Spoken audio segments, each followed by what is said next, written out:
रामायण की कई रोचक कथाओं का समावेश किया गया है। उनमें से एक है देवी अहिल्या के उद्धार की कहानी, जो आज के समय से जोड़कर देखिए तब आपको भी समझ आएगा कि इतिहास में भी बलात्कारियों को जुगों जुगों तक सजा का भुगतान करना पड़ा था, फिर चाहे वो देव ही क्यों ना हो। दोस्तों, अगर आप इस क्रेजी फैक्ट्स चैनल पे नए हैं तो प्लीज सब्सक्राइब बटन दबाएं और बेल आइकन दबाना न भूले, जिससे कि आपको हमारे वीडियोस की नोटिफिकेशन सबसे पहले मिले।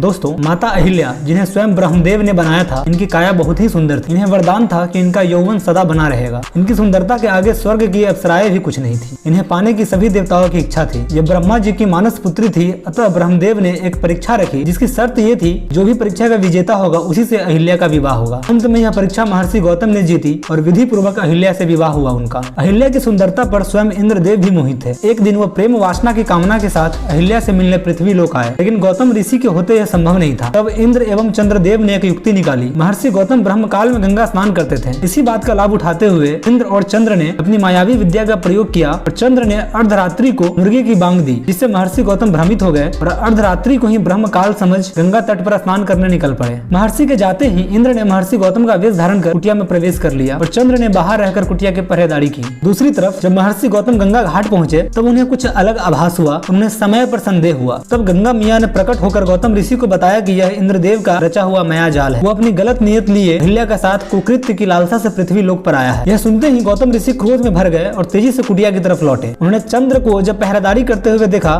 तो उसे श्राप दिया कि उस पर हमेशा राहु की कुदृष्टि बनी रहेगी और उस पर अपना कमंडल दे मारा। तब से ही चंद्र पर दाग है। उधर इंद्र को भी महर्षि के वापस आने का आभास हो गया और वो भागने लगा। गौतम ऋषि ने उसे भी नपुंसक होने एवं अखंड भाग होने का अभिशाप दिया। साथ ही यह भी कहा कि कभी इंद्र को सम्मान की नजरों से नहीं देखा जाएगा और न ही उसकी पूजा होगी। और आज तक इंद्र को कभी भी सम्मान प्राप्त नहीं हो सका। जब इंद्र भागने के लिए अपने मूल रूप में आया तब अहिल्या को सत्य ज्ञात हुआ, लेकिन अनहोनी तो हो चुकी थी। इसमें अहिल्या की अधिक गलती न थी। उसके साथ तो बहुत बड़ा छल हुआ था, लेकिन महर्षि गौतम अत्यंत क्रोधित थे और उन्होंने अहिल्या को अनंत समय के लिए एक शिला में बदल जाने का अभिशाप दे दिया। जब महर्षि का क्रोध शांत हुआ तब उन्हें एहसास हुआ इस समय अहिल्या की उतनी गलती नहीं थी, परंतु वे अपना श्राप वापस नहीं ले सकते थे। अपने इस श्राप से महर्षि गौतम भी बहुत दुखी थे।